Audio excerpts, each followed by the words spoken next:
10살 때 교통사고로 부모님과 병원에 입원했어요. 운전대를 잡았던 아버지는 허리를 조금 다치셨고, 어머니는 타박상 외엔 큰 상처 없이 괜찮으셨어요. 하지만 저만 다리를 심하게 다쳤죠. 인대는 찢어지고 뼈는 부서져 수술을 받았습니다. 기적처럼 다시 걸을 수 있었지만 평생 절며 살아야 하는 큰 상처가 남았어요. 학교에서 놀림을 당했고 동네에서도 다리를 보며 손가락질하는 사람들이 있어 마음의 상처가 컸답니다. 아빠는 제가 안쓰러웠는지 매일 학교 앞에 데리러 오셨어요. 소연아, 아빠 왔다. 얼른 잘 타. 오지 말라니까 왜 자꾸 와. 그냥 냅두라고. 화났니? 학교에서 무슨 일이 있었어? 당연히 있었지. 매일 내 다리 보고 웃고 흉보고 절름발이라고 부르는 애들 때문에 진짜 미쳐버릴 것 같아. 근데 다들 몰라. 얼마나 창피한지, 얼마나 서러운지 아무도 몰라. 이게 다 아빠 때문이잖아. 그때 사고만 안 났어도 지금 이러지 않았다고. 소연아, 정말 미안하다. 아빠가 그땐... 졸릴 땐 좀 쉬고 가지. 엄마가 몇 번이나 쉬자고 했는데 왜 그렇게 고집 부렸는데. 다 아빠 탓이야. 내가 이렇게 된 거, 내 인생이 엉망이 된 거 다. 제 목소리는 떨렸고 눈물은 쏟아졌습니다. 다리를 다친 것도 매일 놀림당하는 것도 나를 싫어하게 되는 나 자신까지 모든 게 아빠 탓처럼 느껴졌습니다. 아빠를 미워하면서 나를 보호하려 애쓰는 것 같기도 했어요. 화가 머리끝까지 차올라 심한 말을 계속 이어서 했습니다. 왜 하필 나야? 왜 하필 내가 그렇게 돼야 했냐고. 나 그냥 평범하게 살고 싶었어. 뛰어다니고 싶었고 짧은 치마도 입고 싶었고 친구들이랑 웃으면서 사진도 찍고 싶었단 말이야. 근데 지금 나는 매일이 지옥이야. 아빠는 그게 뭔지 알아? 알아? 소연아, 우리 기분 풀리게 맛있는 거 먹으러 가자. 엄마 데리러 가서 소연이가 좋아하는 고기 먹으러 가자. 밥도 싫어. 차도 타기 싫어. 나 그냥 다 싫어. 이 세상에서 그냥 확 사라지고 싶다고. 그런 말 하면 안 돼, 소연아. 아무리 힘들어도 그런 말은 아빠 마음이 찢어진다. 저를 데리러 오신 아빠는 자주 혼자 차를 타고 돌아가시곤 했어요. 제가 아빠의 손길을 뿌리치고 절뚝이며 집까지 걸어가겠다고 고집을 부렸거든요. 지나가는 사람들의 시선이 아프게 꽂히고 몸보다 마음이 더 비틀렸지만 그때의 저는 그 고통을 감당하면서라도 아빠를 밀어내고 싶었는지도 몰라요. 어디 딱히 갈 만한 데가 있었던 것도 아니었어요. 친구들과 어울릴 자신도 용기도 없었고 결국엔 집으로 돌아가 불 꺼진 방 안에서 스스로를 세상 밖으로 밀어냈죠. 불편한 다리와 함께 갇혀버린 마음은 점점 더 부모님과의 거리마저 만들고 있었습니다. 물론 아빠가 일부러 사고를 낸 게 아니라는 건 알아요. 지금은 그 누구보다 아픈 사람이 아빠였다는 것도 이해하죠. 하지만 그 시절에 저는 너무 어렸고 상처받은 마음을 어떻게 다뤄야 하는지도 몰랐어요. 그래서 뾰족한 말들을 골라 던졌고 누군가를 미워함으로써 제 상처를 증명하려고 했어요. 결국 그건 사랑이 그리워서 멀어지길 원하면서도 누군가 다가와주길 바라는 치기 어린 몸부림이었을지도 모르겠어요. 부모님은 제 눈치를 살피며 그러면서도 묵묵히 맞벌이를 하셨어요. 제가 다친 뒤로는 병원비며 생활비며 숨 돌릴 틈 없이 바쁘셨죠. 늘 지친 얼굴로 퇴근하셨지만 그 속엔 저를 향한 미안함과 사랑이 조용히 배어 있었습니다. 그러던 어느 날 두 분이 함께 퇴근하던 저녁, 평범했던 그 귀갓길이 끝내 비극으로 바뀌고 말았어요. 엄마 아빠가 타고 있던 승용차는 도로 위에서 마치 종이장처럼 구겨졌고 그 참혹한 사고에서 두 분 모두 살아남지 못하셨답니다. 그 소식을 들었을 때 저는 아무것도 모른 채 학교 끝나고 텅 빈 집에서 부모님을 기다리고 있었어요. 얼마 후 공무원인지 경찰인지조차도 기억나지 않는 누군가가 찾아와 무표정한 얼굴로 저를 데리고 병원으로 향했죠. 그곳에서 저는 두 귀로 들었습니다.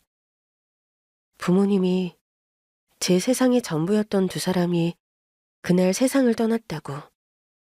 시신이 너무 심하게 훼손되어 보여줄 수 없다는 말에 눈앞이 아득해졌습니다. 마음을 강하게 먹고 잘 보내드려야 한다는 조언은 그 순간 제게 너무 차가운 말이었어요. 무슨 말을 어떻게 들었는지도 모르겠고 무엇을 느꼈는지도 기억나지 않았지만 단 하나, 그날 저는 참았던 울음을 터뜨리며 주저앉아 통곡했고 부모님과 영영 이별했습니다. 그건 세상에서 가장 차가운 밤이었어요. 살아서 돌아올 수 없는 사람들을 기다리는 마음은 끝내 어른이 되어서도 치유되지 않을 깊은 어둠이었습니다. 고아원으로 옮겨진 저는 한동안 말문을 닫고 살았습니다. 어떤 말도 떠오르지 않았고 떠오른다 해도 꺼낼 수 없었습니다. 어느 날은 입을 열고 싶어 입술을 달새겼지만 목에서는 아무런 소리도 나오지 않았어요. 세상과 단절된 그 시간들 속에서 저는 마음속으로만 부모님을 불렀고 잠들기 전엔 늘 상상했죠. 엄마가 제 머리맡에 앉아 머리를 쓰다듬어주는 장면, 아빠가 다정한 눈빛으로 저를 안아주는 장면을, 그렇게 그리운 얼굴들을 상상하며 하루하루를 버텼습니다. 몇 개월이 지난 뒤에서야 조금씩 현실이 가라앉듯 다가왔고 저는 비로소 말할 수 있게 되었습니다. 하지만 그때의 말은 온전한 회복이 아니라 그저 견디기 위한 울음의 다른 형태였는지도 몰라요. 세월이 흘러 19이 되었을 때 저는 고아원을 나와 홀로 서기를 시작했습니다. 작고 허름한 단칸방 하나를 얻고 다리를 저는 저를 받아준 식당에 취직했어요. 그곳은 제가 받아들여진 첫 번째 세상이었고 식당 사장님은 말없이 저를 품어준 유일한 어른이었습니다. 시간은 빠르게 흘러 30 중반이 되었지만 제 곁엔 여전히 친구 하나 없었고 식당 사장님과 손님들이 전부였죠. 누군가의 관심이나 사랑 따위는 이제 내게 주어지지 않을 거라 믿고 살았습니다. 그러던 어느 날 식당으로 택배를 배달하러 오는 기사님이 바뀌었습니다. 제 또래쯤 되어 보이는 남자였는데 훤칠한 키에 맑은 웃음을 가진 사람이었어요.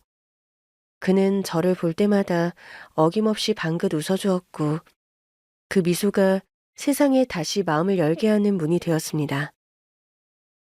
기사님, 오늘은 어떤 택배인가요? 글쎄요.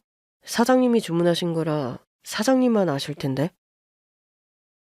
저도 모르게 그에게 마음을 표현하고 싶어졌습니다. 어쩌면 그 미소가 너무 따뜻해서였을지도요. 저기, 식사는 하셨어요? 갈비탕 한 그릇 드시고 가세요. 제가 좀 바쁘기도 하고 식비를 아끼는 편이라서요. 그럼 제가 살게요. 제가 직접 만든 거예요. 따뜻하게 한 그릇 드시고 가세요. 그날따라 제 마음이 제 말보다 먼저 나가버렸습니다. 사장님은 눈치를 채셨는지 조용히 미소 지으며 말없이 고개를 끄덕이셨어요. 그럼 한 그릇 얻어먹고 갈까요? 오랜만에 갈비탕이네요. 그런데 제가 뭐라고 불러야 할까요? 제 이름을 불러주세요. 박소연이에요. 소연 씨, 이름도 참 예쁘시네요. 전 최만식입니다. 그 말이 마치 제 얼굴도 예쁘다고 말하는 것처럼 들렸습니다. 어쩌면, 정말 어쩌면 이 남자와 좋은 관계로 이어질 수 있을지도 모른다는 희망이 스쳤어요. 갈비탕엔 평소보다 2배의 고기를 넣었고 그가 더 맛있게 먹을 수 있도록 정성껏 끓였습니다. 만식 씨, 맛있게 드세요. 이야, 아름다운 소연 씨가 주시는 갈비탕이라니 정말 감사히 먹겠습니다. 그럼 전 주방으로 가볼게요. 모자란 거 있으면 불러주세요. 저 앞에 잠깐 앉아주시면 안 될까요? 제가 늘 혼자 밥을 먹거든요. 오늘은 소연 씨가 앞에 앉아주시면 좋겠어요. 저는 직원이라 손님과 마주 앉을 수 없다고 말하려는 찰나 사장님이 제 어깨를 토닥이며 조용히 말씀하셨어요. 소연아, 잠깐 쉬어. 어차피 손님들 빠졌잖아. 좋은 시간 보내. 사장님, 무슨 그런 말씀을... 아유, 나쁜 시간 보내는 건 아니잖니. 아무튼 택배 기사님이랑 즐거운 시간 보내. 사장님의 따뜻한 배려 덕분에 저는 처음으로 누군가와 마주 앉아 밥을 먹었어요. 그리고 그날을 시작으로 만식 씨와 자주 마주 앉아 시간을 보냈습니다.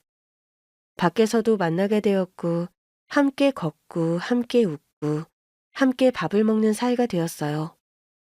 연인이 되었고 계절 하나를 온전히 함께 보내고 나서 혼인신고를 하고 살림을 차렸습니다. 그도 저처럼 부모님이 계시지 않았기에 누구의 허락도 축복도 없이 우리는 조용히 그러나 단단하게 부부의 연을 맺었습니다. 신혼생활은 말로 형용할 수 없을 만큼 행복했어요. 다시 말하자면 다시 태어나 사는 기분이라고 하면 제가 어떤 기분인지 아실 수도 있겠네요. 여보, 오늘은 유난히 비가 많이 오네. 아침부터 빗소리가 커서 잠이 깨더라. 그러게, 비 오는 날은 도로가 더 미끄러우니까 운전도 더 조심해야지. 진짜 조심해야 해, 알지? 오늘따라 마음이 좀 불안해서 그래. 걱정하지 마. 나 맨날 당신 말 듣고 잔소리처럼 새겨놨어. 그게 잔소리처럼 들렸어? 아니지. 내겐 그게 사랑이거든. 저는 피식 웃으며 말했어요. 그래도 자신만만하게 굴지 말고 늘 조심해.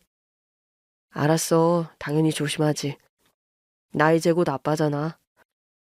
아빠가 될 사람이 아무렇게나 다니면 안 되지. 아빠도 남편도 나한테는 다 소중하니까. 그러니까 늘 무사히 돌아와줘. 꼭.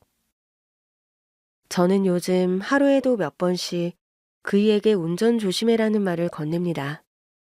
제게 그것은 단순한 습관이 아니라 지워지지 않는 기억에서 비롯된 간절한 기도 같은 말이에요.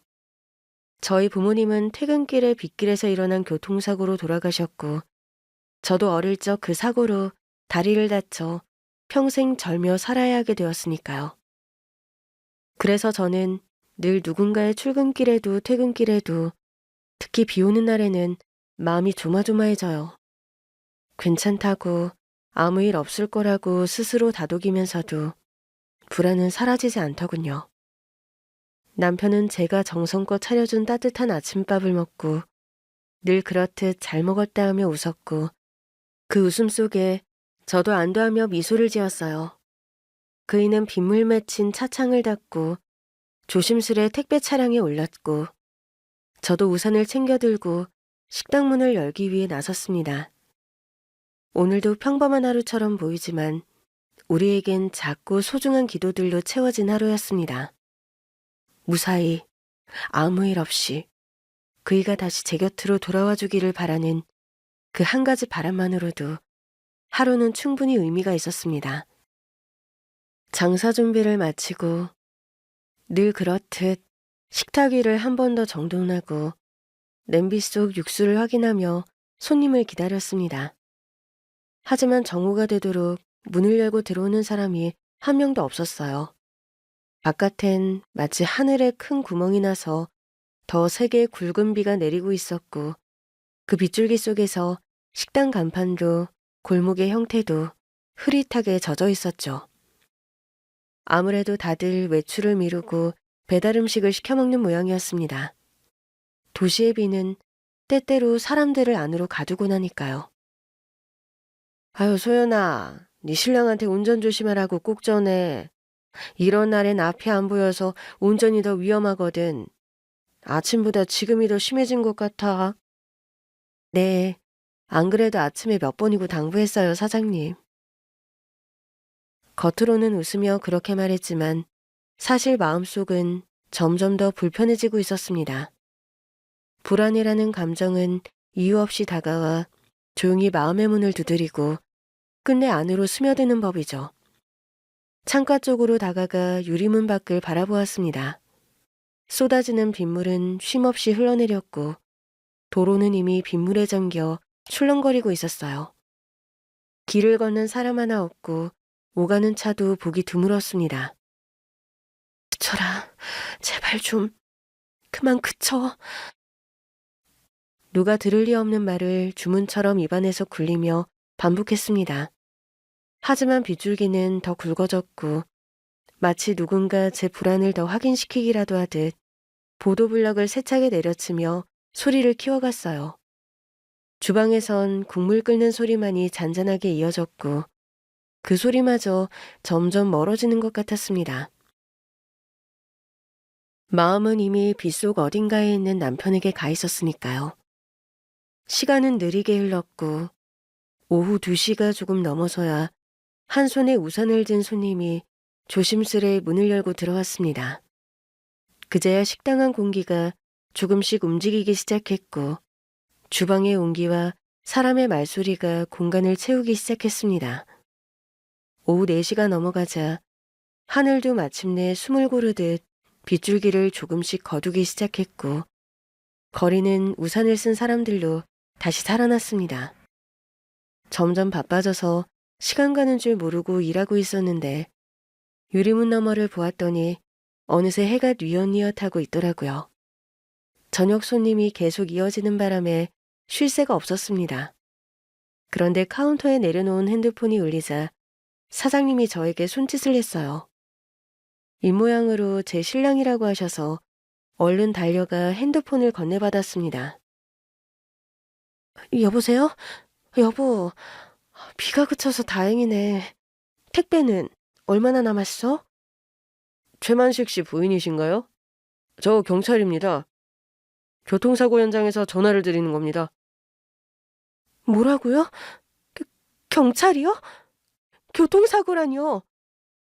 죄송합니다만 사고가 크게 났어요. 4.5톤 트럭이 중앙분리대를 받고 넘어지자 연쇄 추돌이 일어났습니다. 부근께서는 4.5톤 트럭과 직접적으로 사고가 났고요. 지금 병원으로 이송했으니 병원으로 가주시길 바랍니다.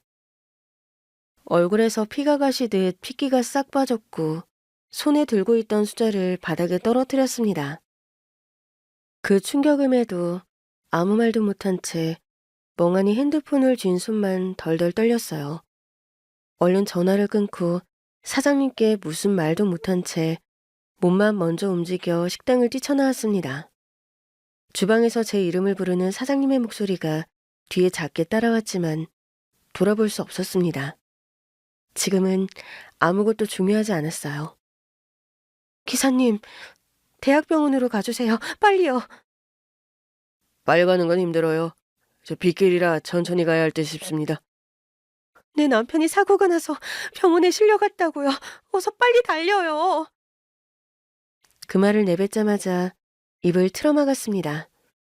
너무 조급했고 너무 거칠었고 너무 몰랐어요. 그 말이 기사님께 얼마나 위험한 부탁이었는지를.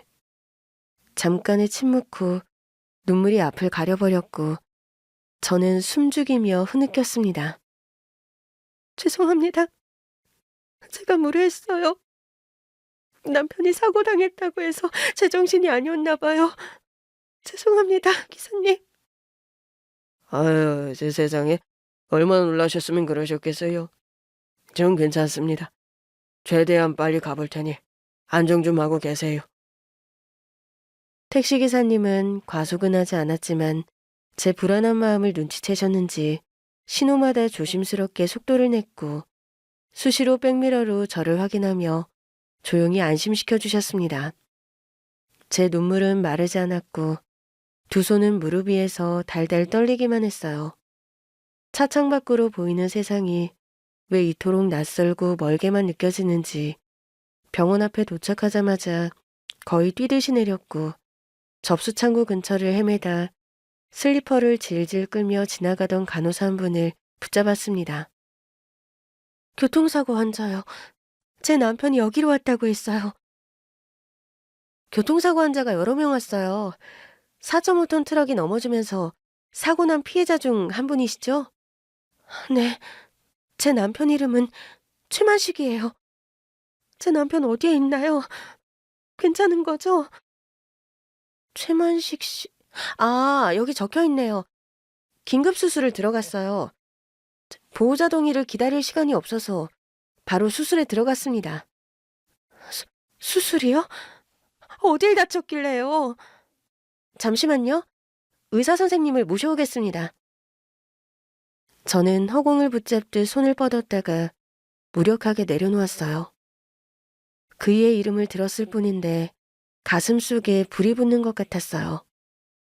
의사 선생님이 오기 전까지 모든 시간이 멈춰 있는 듯 했죠. 사람들의 발자국 소리, 엘리베이터 열리는 소리, 심지어 제 심장박동마저도 무겁게 울리는 듯 했습니다. 고 수술실에서 직접 집도하지는 않았지만 상황을 파악하고 있던 다른 의사 한 분이 조심스레 다가와 설명을 건넸습니다. 최만식 씨 보호자분이시라고요? 최만식 씨는 머리를 크게 다쳐서 수술 중입니다. 제 남편이 머리를 수술한다고요? 그럼 어떻게 되는 거예요? 그건 아무도 모릅니다. 머리를 크게 다쳐 상황이 매우 위중합니다. 수술실 안에서 의료진이 최선을 다하고 있으니 기다려주세요. 얼마나요? 얼마나 기다려야 그이가 수술실에서 나오는 건데요? 그것도 알 수 없습니다. 상황에 따라 다르지만 수술이 오래 걸릴 수도 있습니다. 저희가 할 수 있는 건 최선을 다하는 것뿐입니다. 상태가 위중하다는 것 말고는 아무것도 들리지 않았습니다. 무엇보다 끔찍했던 건 살아날 수 있을지조차 누구도 말해주지 못한다는 현실이었죠. 아침에 말릴걸. 운전 조심하라는 말보다 하루 쉬라고 할걸. 후회했습니다. 택배 사정상 마음대로 쉴 수 없기 때문에 그이가 쉴 일은 없었을 것이긴 합니다. 수술실 앞 차가운 벤치에 주저앉아 온몸을 웅크린 채 울음을 쏟았습니다. 옷소매가 다젖도록 끝도 없이 흐르는 눈물을 주체할 수 없었어요. 수술 중이라는 붉은 불빛은 몇 시간이 지나도록 꺼지지 않았습니다. 그 빛 아래에서 저는 시간도 말도 잊은 채 단지 살아만 있어달라고 제 모든 것을 담아 기도하고 있었습니다. 새벽 시간에 수술실 문이 열리며 의사 한 명이 나왔어요. 얼른 일어나서 어떻게 되었는지 물었습니다. 선생님, 제 남편 최만식 씨는 어떻습니까? 아무 일 없죠? 그이 살아있는 거죠? 최선을 다해 수술했다는 걸 먼저 알려드립니다. 부군께서는 머리를 크게 다쳐서 시간이 오래 걸렸네요. 수술은 성공적으로 끝났지만 중환자실에서 회복하는 걸 지켜봐야겠어요. 그러니까 살아났다는 거죠. 정말 살아있는 거죠, 선생님. 회복을 잘하시면 살아나시겠죠. 그런데 버티지 못하시면... 왜 말끝을 흐리세요? 제 남편이 잘못될 수도 있다는 말씀인가요? 그이 위험한 상태라는 거잖아요. 환자의 의지에 달렸습니다. 저희는 최선을 다했습니다.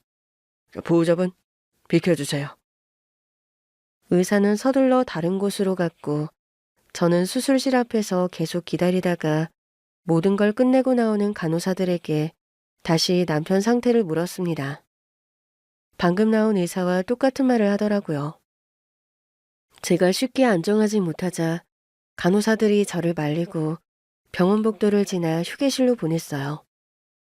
거기서 조금 앉아 있으면 다시 부르겠다고 하면서 얼른 사라지더군요. 저는 그 좁은 의자에 앉아 있으면서 이 모든 상황이 꿈인지 현실인지 계속 헷갈렸습니다. 병원 천장의 형광등 불빛이 너무 하얘서 현실이 더 낯설고 몽롱하게 느껴졌어요. 정말 사고가 난 게 맞는 걸까? 내가 진짜 병원에 있는 걸까? 이 모든 게 악몽은 아닐까? 가슴을 누르며 숨을 크게 들이쉬었지만 불안은 자꾸만 쌓여갔습니다. 저를 다시 부르겠다는 간호사는 깜깜무소식이어서 참다 못해 다시 아무 간호사나 붙잡고 제 남편이 어떻게 되었는지를 물었습니다. 그제야 겨우 한 간호사가 중환자실로 옮겨졌다고 말해주었고 기다리는 것 말고는 방법이 없다고 했어요. 그러더니 제게 수술비와 입원비를 내라고 하더군요.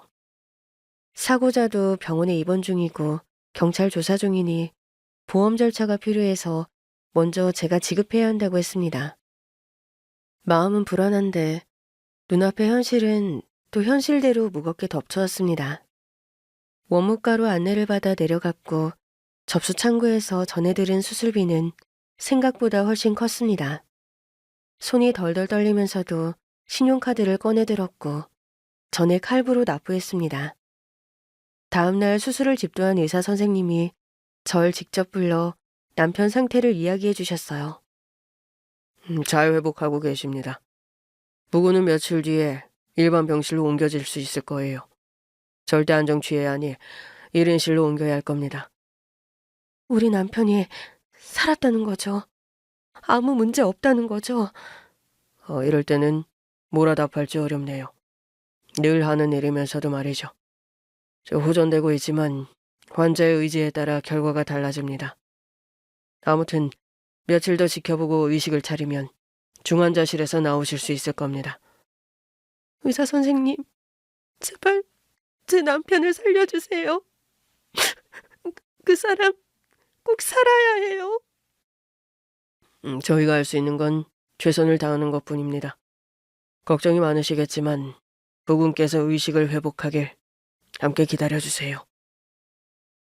그나마 희망적인 말을 들으니 얼어붙은 심장이 조금씩 녹는 듯 했습니다. 긴 어둠 속에서 아주 작지만 분명한 빛을 보는 느낌이었어요. 간호사들은 당장 병원에서 제가 할 수 있는 일이 없으니 집에 가서 기다리라고 하더군요. 그 순간 번쩍하고 제가 임산부라는 걸 깨달았습니다. 정신없이 뛰어다니고 걱정에 울고불며 지낸 몇 시간이 제 뱃속의 아이에게 얼마나 무리가 되었을까 싶어 갑자기 두려움이 엄습해왔습니다. 잠도 중요하고 식사도 중요하다는 걸 지금에서야 제대로 느낀 저는 병원 지하 식당으로 내려가 늦은 아침 식사를 했습니다. 따뜻한 국물을 몇 숟갈 삼키자 심장이 조금 느슨해졌고 비로소 제정신이 돌아오는 기분이었습니다. 조금 안정이 되자 제가 어떤 걸 해야 할지 떠오르더군요. 식당 사장님께 아무 말도 하지 않고 뛰쳐나온 게 마음에 걸려서 얼른 전화를 드렸습니다. 사장님, 죄송해요. 제가 너무 급한 상황이어서 식당에서 일하다 말고 뛰쳐나왔어요. 왜 이렇게 전화를 안 받는 거야? 내가 전화랑 카톡을 100통은 했을걸? 신랑한테 일이 생긴 거야? 사장님의 걱정 어린 목소리에 눈물이 왈칵 쏟아졌습니다. 갑자기 터져나온 감정은 주체할 수 없을 만큼 컸고 말을 하려고 해도 숨이 목구멍에서 걸려 나가지 않았어요. 네, 남편이 교통사고 당했어요. 엄청 큰 사고라서 수술까지 했어요. 지금 중환자실에서 회복하고 있어요. 뭐야, 아우 세상에, 하늘도 무심하시지. 착한 사람들한테 왜 이런 고난을 주는 건지 모르겠네. 그래서 신랑은 무사하대? 그렇기도 하고 아닐 수도 있대요. 회복하는 건 환자 의지라고 해서요. 사장님, 저희 남편 일어날 수 있겠죠? 아유, 그럼 분명히 일어날 거야. 소연아, 너 괜찮니? 임신 중인데 놀라서 어디 아프거나 그런 거 아니야? 저는 제 몸을 한번 쭉 살펴보았습니다. 다행히 배도 조용했고 움직임에도 문제는 없었습니다. 손으로 배를 조심스레 쓰다듬으며 대답했어요. 네, 저도 괜찮은 것 같아요. 놀라긴 했지만 지금은 좀 진정됐어요. 다행이다. 식당은 며칠 쉬어도 괜찮으니까 너무 걱정 말고 몸 먼저 챙겨. 오늘 끝나고 병원 들릴게. 소연아, 혼자 울지 말고 밥도 꼭 챙겨 먹고 있어야 해. 사장님의 말 한마디 한마디가 이 날선 하루 속에서 제 마음을 꿰매주는 바늘 같았습니다. 며칠 동안 병원과 집을 오가며 남편이 눈을 뜨고 정신 차리기를 기다렸는데 결국 나흘 만에 의식을 찾았어요. 전화가 와서 얼른 택시를 타고 달려갔고 그이가 옮겨진 개인 병실 앞에 섰답니다. 절대 안정을 취해야 하니까 면회 시간은 10분만 할게요. 10분이요? 제가 내내 붙어 있을 수는 없는 건가요? 곁에만 있어도 그이가 안정을 찾을 것 같아서요. 며칠 정도는 이렇게 하셔야 해요. 자극을 줄이면 회복이 더 빠르니까요. 다음 주부터는 아마 옆에 붙어 계셔도 될 겁니다. 그럼 들어가 보세요. 네. 남편을 만나기 전부터 눈물이 앞을 가렸습니다. 소매로 얼른 닫고 눈을 깜빡이는 그이를 만났습니다. 여보, 괜찮아? 나 알아보겠어? 나야, 소연이야. 환자분은 지금 말씀은 못하세요. 산소호흡기를 계속 차고 있어야 하니 건들면 안 됩니다. 아직 말을 못한다고요?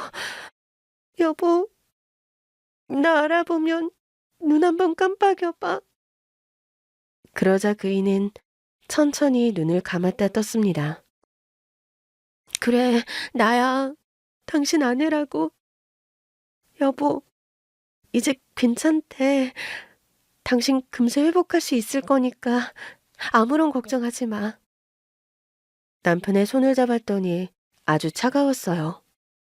몸이 차가워진 것 같아 눈물이 다시 왈칵 쏟아졌습니다. 한번 안아보려 했지만 간호사가 다가와 조심스럽게 말렸어요. 지금은 안정을 취해야 하니 몸에 손을 대지 않는 게 좋을 거예요. 결국 10분 만에 저를 병실에서 데리고 나왔습니다. 하루에 10분씩 잠깐 동안 남편을 보았는데 다행히도 점점 좋아지는 게 눈에 보였어요. 곧 말도 할 수 있을 것 같았고 제 이름을 부르며 껴안아줄 수도 있을 것 같았습니다. 일주일 뒤 몸 상태가 많이 호전되었다며 저에게 옆에서 간병해도 좋다는 허락이 떨어졌어요. 보호자 침대에 남편의 몸을 닦아줄 수건과 제가 사용할 생필품을 올려두었답니다. 여보, 이제 우리 둘이 같이 지내도 된대. 좋으면 눈을 한번 깜빡여봐. 남편은 눈을 한번 깜빡이더니 힘들게 양 입꼬리를 올리더군요. 좋다는 거지? 여보, 빨리 회복할 것 같으니까 걱정하지 마. 곧 당신이 입을 열고 재밌게 말을 할 수 있을 거야. 제가 말하면 남편은 눈을 깜빡이며 의사소통을 했어요. 처음 병실에서 잠을 잤는데 몸이 많이 불편해서 자다 깨기를 반복했습니다. 임신 중이라 그런지 걱정이 많이 되어서 담요로 배를 칭칭 감았는데 너무 불편하더라고요. 그래도 제 몸에 무리가 가는 건 아니었으니 병원에 붙어서 한순간도 떠나지 않았습니다. 사장님은 문병을 오셔서 남편에게 빨리 나으라는 말을 해주셨고 저에게 어떠냐고 걱정해 주셨답니다. 아휴, 소연아, 너도 임신 중이라 몸 걱정을 해야 해. 여기서 계속 자고 있던 거야? 네, 사장님. 남편을 두고 혼자 집에 가서 잠을 잘 수가 없어서요. 아, 참, 딱하다. 니들 부부에게 왜 이런 일이 생긴 건지 다시 생각해도 하늘이 무심하시네. 사장님이 저희 걱정을 해주는 것 같아서 염치 없지만 부탁의 말씀을 드렸습니다. 사장님, 죄송한데 저 월급을 가불해 주실 수 있을까요? 병원비를 카드 할부로 냈는데 금액이 너무 커서요. 그리고 추가로 병원비가 계속 나올 거라 가불이 안 될 게 없지. 그런데 보험은 가해자 쪽에서 주는 거 아니야? 경찰 조사가 걸려 있어서 나중에 나온대요. 그런데 급한 불을 꺼야 하니 사장님이 조금만 도와주세요. 그래. 그런데 가불이 아니라 그냥 주는 걸로 하자. 소연이 네 자식 돌잔치 선물 미리 준다고 생각하고 받아둬. 사장님, 그렇게까지 하지 않으셔도 되는데. 아유, 받으라면 받아. 나 잘 나가는 식당 사장이야. 아, 그 정도는 충분히 해줄 수 있어. 그리고 내가 도울 게 있으면 언제든지 전화해. 또 신랑 말하게 되면 연락하고. 감사합니다, 사장님. 네, 꼭 연락할게요.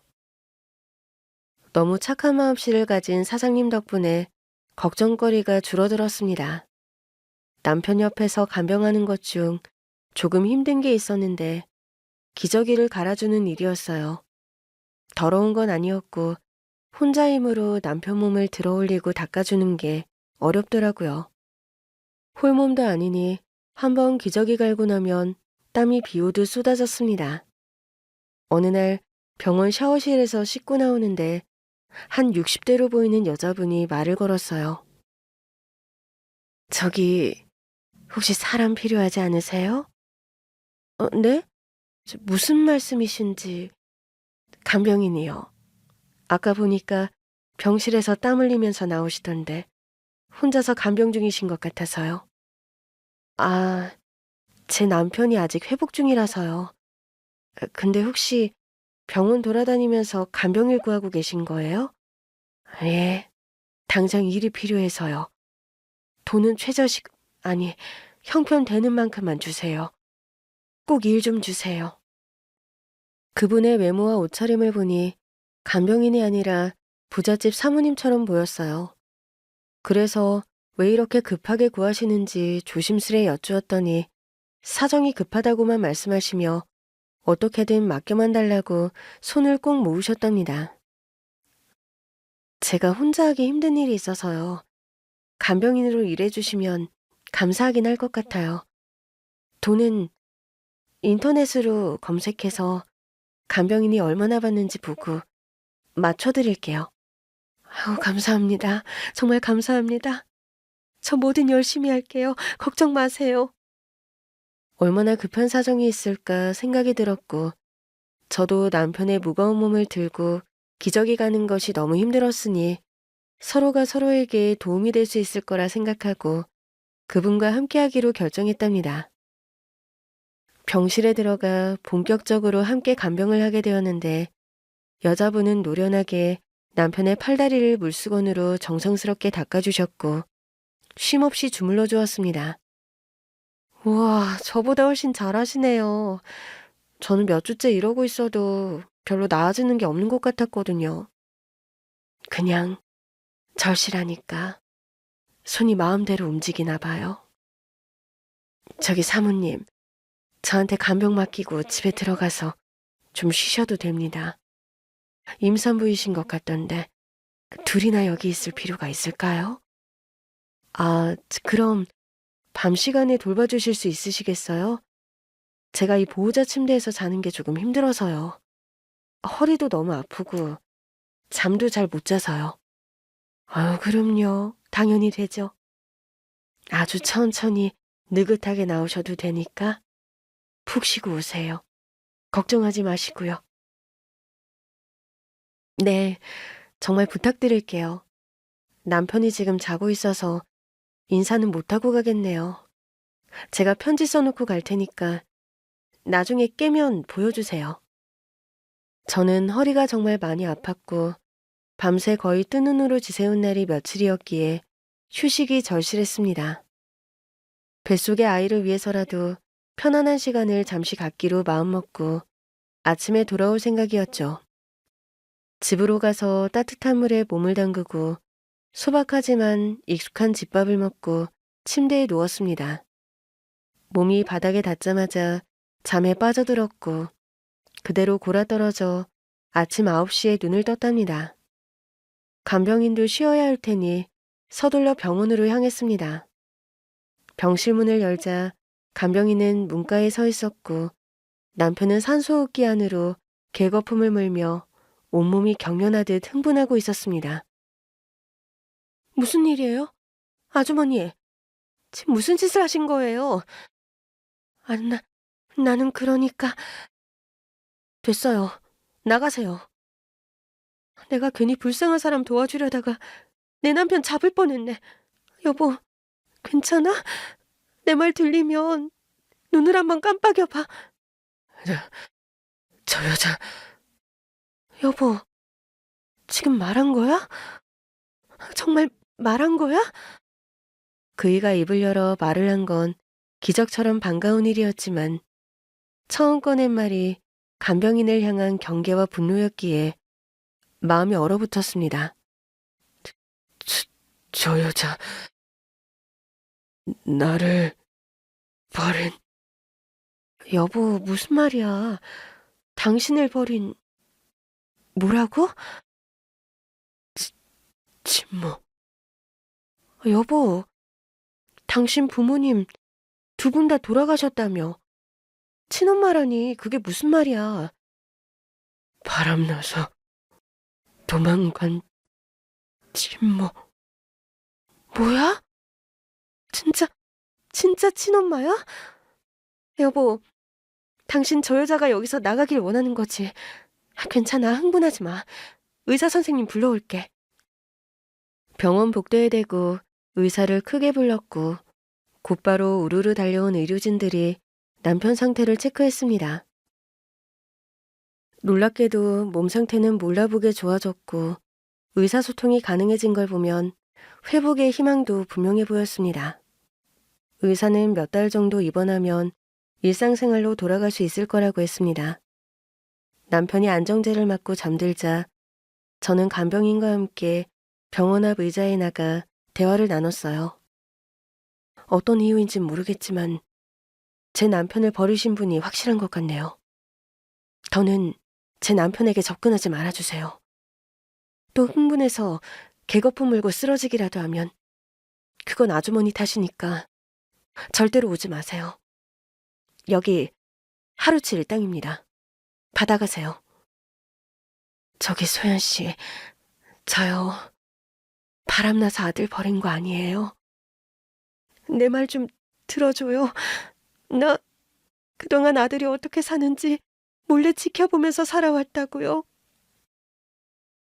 남편의 친모는 과거 이야기를 꺼내며 울먹이는 목소리로 저를 설득하려 했습니다.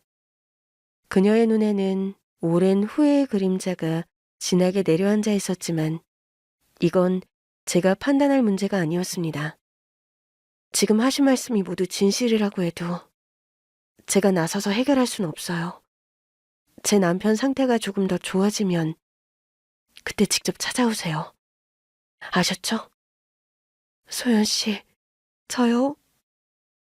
여기서 계속 붙어 있을 거예요. 아들을 떠나고 싶지가 않다고요. 만식 씨가 극도로 흥분한 걸 보셨으면 이러지 말아야죠. 그러니까 소연 씨가 좀 도와주세요. 나요? 이대로 돌아갈 수 없어요. 제발 부탁이에요. 남편의 친모는 그동안 살아온 사연을 천천히 그러나 숨김없이 저에게 들려주었습니다. 이야기를 다 들은 뒤에도 제 마음은 복잡했습니다. 병실에 돌아가니 남편이 막 깨어났더군요. 여보. 여보. 우리 오랜만이네. 이렇게 여보 소리 하면서 서로 대화하는 거. 세상이 참 너무해. 사장님 말씀대로 하늘이 무심하다고. 나 당신 잃는 줄 알고 진짜 미쳐버리는 줄 알았어. 돌아와줘서 고마워. 나 좀 안아줘. 그래, 아, 안아줄게. 저희는 말없이 포옹했고 그 짧은 안도 속에서 그이는 제 몸 상태를 먼저 물었습니다. 당신 홀몸도 아닌데 나 때문에 고생이 많았어. 산부인과에는 다녀와 봤어? 음, 여기 대학병원이잖아. 초음파 검사해봤는데 아주 건강하대. 아이도 나도. 다행이다. 그럼 우리 세 사람 모두 무사한 거지? 됐다. 그거면 됐어. 여보, 그런데 말이야. 아까 그 친모 말이야. 그 여자 이야기는 꺼내지 말아줘. 나한텐 없는 사람이야. 아버지랑 날 버리고 도망간 사람이 지금 와서 무슨 엄마 타령이야? 아주 기가 막히고 어이가 없더라.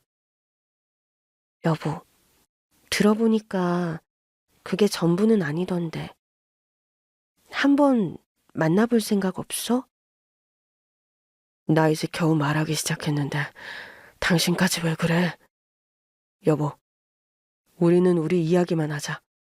그 여자는 꼴도 보기 싫어. 남편이 심하게 거부하는 바람에 친모가 했던 말의 일부도 꺼내지 못했습니다.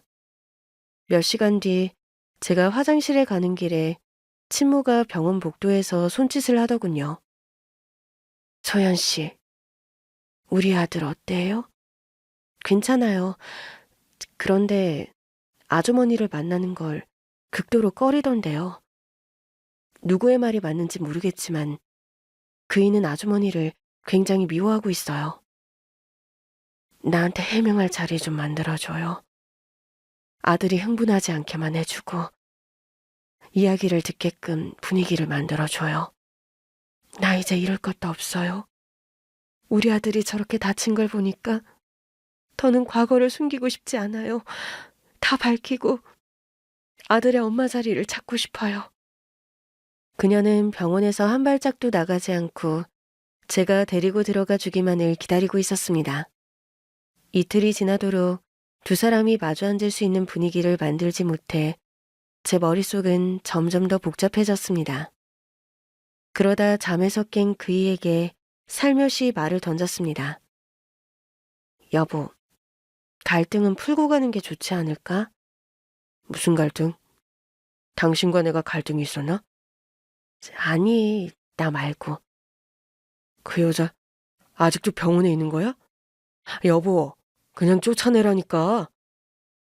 내가 부탁하는 걸로 하자. 여보, 그 사람의 말을 듣기만 해. 다 듣고 당신이 무슨 판단을 하든 존중하고 따를 테니까. 일단 한 번만 들어보자. 여태껏 당신을 지켜보며 살아왔다잖아. 단 한 번만 기회를 주자. 당신이 부탁하는 거라고? 그 여자가 뭐라 구워 삶은 건지 모르겠네. 그래, 데리고 와봐. 분명히 말하지만 난 무슨 말을 해도 믿지 않을 거야. 그이가 친모 때문에 살짝 격앙되었지만 대화를 받아들일 만큼은 마음이 열려 있었기에 얼른 나가 휴게실에 있던 친모를 데리고 병실로 갔습니다. 준비 되셨죠? 소연 씨, 고마워요. 네, 이제 들어가요. 남편은 침대에 누운 채 고개를 벽 쪽으로 돌린 상태였습니다. 친모는 깊게 들이신 숨을 내쉬며 조심스레 입을 열었습니다. 우리 20년 만인가? 네가 중학교 때 내가 집을 나왔으니 그 정도는 됐겠지? 할 말만 빨리 하고 나가세요. 그래, 말할게.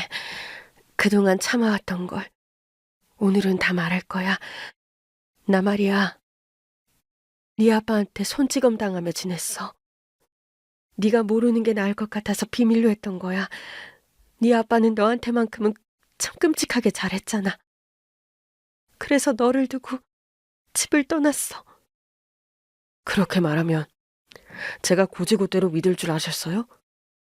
그때 네 아빠한테 맞고 병원 치료 받은 거 다 증거로 가지고 있어. 소송까지 준비했었어. 그런데 너한테 그런 일이 알려지면 마음 다칠까 봐 나 때문에 부족하게 클까봐 모든 걸 접었어. 원래는 너를 데리고 나오려고 했는데 내 정신과 진료 내역 때문에 양육권을 받는 게 어려웠어. 난 오랫동안 정신과를 다닌 사람이니까.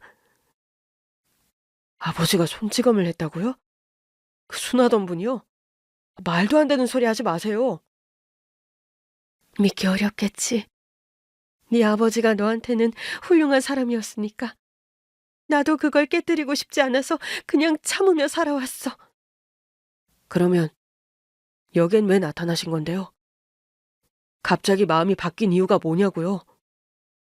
이젠 누구의 눈치를 보지 않아도 돼. 네 아빠도 돌아가셨고 내가 재혼한 남편이 얼마 전에 세상을 떠났어. 자식들도 다 외국에 나가버렸고 이젠 나 혼자야. 그래서 너라는 사람에게 다시 돌아가고 싶어서 온 거야. 그새 재혼도 하시고 애들도 낳고 참 대단하시네요. 그게 아니야. 이혼하고 혼자 돈 벌면서 너를 데려오려고 했어. 그러다 나 좋다는 남자가 나타났고 체력도 있어서 빠르게 안정을 찾고 너를 데려오려 했지. 그런데 네가 아빠를 너무 사랑하고 존경하는 걸 보니까 너를 데려가는 게 과연 옳은 일인가 싶더라. 새아빠랑 남의 자식들과 같이 살아야 하니까 고민이 많았어. 그래서 제가 아버지와 살게 두셨다. 그래, 맞아. 넌 아빠랑 둘이 잘 지냈잖아. 네가 누구보다 아빠를 좋아하고 사랑해서 거기에 끼어들기가 어려웠어. 그러다 네 아버지는 암에 걸려 돌아가셨고 지금 하시는 말이 아버지를 능욕하는 거 아시죠? 거짓이면 진짜 큰 벌 받으십니다. 나는 이제 진실을 말하고 있는 거야. 여기 내가 가져온 자료 봐. 병원 진단서들, 손찌검 당해서 다친 사진들.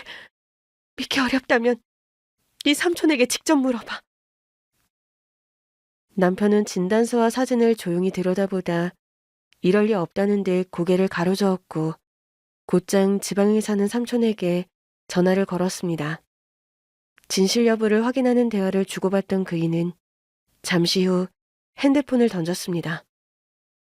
어떻게 이럴 수가 있지? 내가 가장 존경하던 아버지가... 제가 얼른 흥분한 남편에게 다가가 팔을 잡았습니다. 여보, 안 돼. 충격받으면 안 돼. 심호흡해. 나 괜찮아. 그런데 여보, 나 지금 혼자 있고 싶어. 저분 좀 데리고 나가줄래? 그래. 그런데 당신 진짜 괜찮은 거 맞아? 그렇다니까. 생각할 시간이 필요해. 그이는 붉어진 얼굴로 저와 친모를 밖으로 내보냈습니다. 그리고 이제야 속이 조금 시원해졌다는 듯 친모는 제 앞에서 눈물을 터뜨렸습니다. 나 진짜로 오랫동안 아들과 다시 만나는 순간을 기다렸어. 나쁜 엄마로 남아서 못 본 척하며 살아온 날들이 너무 길었어. 지금은 그날을 모두 후회해. 소연씨, 나 정말 힘들었어. 애아빠가 나한테 한 짓은 정말이지 버티기 힘들었어. 너무 무섭고 너무 괴로웠다고. 저 어떻게 말씀드려야 할지 모르겠어요. 그게 사실이라면 정말 많이 힘드셨겠어요. 하나도 빠짐없이 사실이야. 만식이한테는 아빠가 영웅 같은 존재니까 참았던 거야. 근데 전 남편은 이미 세상을 떠났고 나도 더는 숨어서 아들을 지켜보고 싶지 않아서 진실을 말한 거지. 남편의 친모, 그러니까 시어머니는 제 앞에서 울음을 참지 못하고 오랫동안 눈물을 흘리셨습니다. 저는 조용히 어깨를 내어드려 마음껏 울 수 있도록 해드렸습니다. 남편은 친모와 둘이 대화하는 시간을 여러 번 가졌어요. 제가 옆에 있길 원하지 않아서 빠져주었죠. 언제부턴가 병실에서 웃음소리가 들려오기도 했어요. 시어머니와 잘 풀었는지 하하 웃는 모자의 웃음소리가 문 사이로 새어나왔답니다. 몇 개월 뒤 남편은 퇴원을 하게 되었고 그날 시어머니가 병원 입구에서 저희를 기다리고 있었어요. 얘들아, 타라. 이 차는 뭐예요? 엄청 좋아 보이네요. 여보, 이런 말을 지금 해도 되는지 모르겠지만 우리 이제 부자야. 엄마가 재혼한 분이 엄청난 재력이 있었대. 그래서 우리 둘이 엄마 덕을 보면서 살 거야. 뭐? 어머님 덕을 보면서? 이상하게 생각할 거 없어. 엄마랑 나 화해했어. 과거에 무슨 일이 있었는지 그동안 나를 찾지 않은 이유 모두 다 알게 됐고 사과도 하고 기분 좋게 풀었어. 화해한 건 나도 알긴 알지. 그런데 당신 진짜 괜찮아? 아버님에 대한 이제 와서 원망해서 뭐해? 돌아가신 지 몇 년이나 지났고 좋은 추억만 가져야지. 여보, 과거는 묻어두고 오늘과 미래만 생각하자. 남편이 먼저 비싼 외제차에 탔고 저도 옆에 따라 탔답니다. 시어머니는 조수석에 타셨고 운전석에는 기사님이 앉아 운전을 하셨답니다. 이윽고 도착한 집은 저희 신혼집이 아니라 대저택이었습니다. 와, 좋다. 여보, 이렇게 엄마 때문이라도 당신 고생 안 시킬 수 있게 돼서 좋다. 여보, 나 지금 많이 복잡해. 우리 이래도 되는 거야? 그럼 되고 말고. 소연아, 내 며느라, 많이 어색하고 민망하지. 그런 건 시간이 해결해 줄 거다. 여기서 두 사람, 아니, 곧 태어날 너희 애기까지 이 집에서 잘 살면 그만이다. 난 근처에 살고 있으니까 자주 찾아갈게.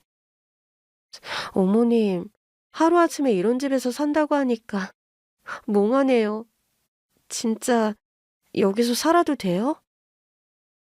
시어머니와 남편은 다시 한번 저에게 얼마든지 살아도 좋다면서 어서 안으로 들어가자고 했어요. 집안은 상상 이상으로 으리으리하고 아름다웠습니다.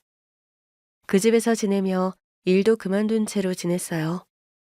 곧 딸애를 출산하고 집안의 아이 울음소리가 끊임없이 흘러나왔답니다. 아, 엄마, 애기 좀 봐줘요. 우리 부부가 지금 바쁘니까 손녀 좀 봐주세요. 여보, 왜 그런 소리를 해? 얼른 내가 나갈게. 우리 하던 걸 마저 해야지. 이 남자가 갈수록 능글맞아지네. 그러게, 여유가 생기니까 이렇게 변하나? 아무튼 이렇게 편하게 사니까 좋다. 그이와 제외한 시어머니 덕분에 넓은 집에서 일도 안 하고 편하게 지내니 좋긴 했어요. 남편은 시어머니가 운영하는 회사에 들어가 후계자로 일을 배우기 시작했고 저는 아이를 돌보면서 살림을 했어요. 저를 도와주셨던 감사한 식당 사장님께 찾아가 저의 사연을 전했더니 너무 잘 됐다면서 앞으로는 고생하지 말고 편히 잘 살라는 조언을 듣고 돌아왔답니다. 제 유년 시절의 불행, 부모님을 원망하던 제 모습과 부모님의 사고사, 그리고 고아원 생활과 남편을 만나고 있었던 많은 일들을 모두 담아서 사연의 글을 써보았네요. 지금은 시어머니가 엄마처럼 느껴질 만큼 매우 가까워졌답니다. 남편도 아무도 미워하지 않고 잘 지내고 있고요. 감정 소모를 하면서 적어봤더니 기운이 쫙 빠지네요. 제 이야기로 많은 분들이 흥미와 감동, 그리고 가슴을 쓸어내리며 내뱉는 한숨 같은 안도를 느끼셨길 바랍니다. 그럼 이만 물러갈게요. 안녕히 계세요.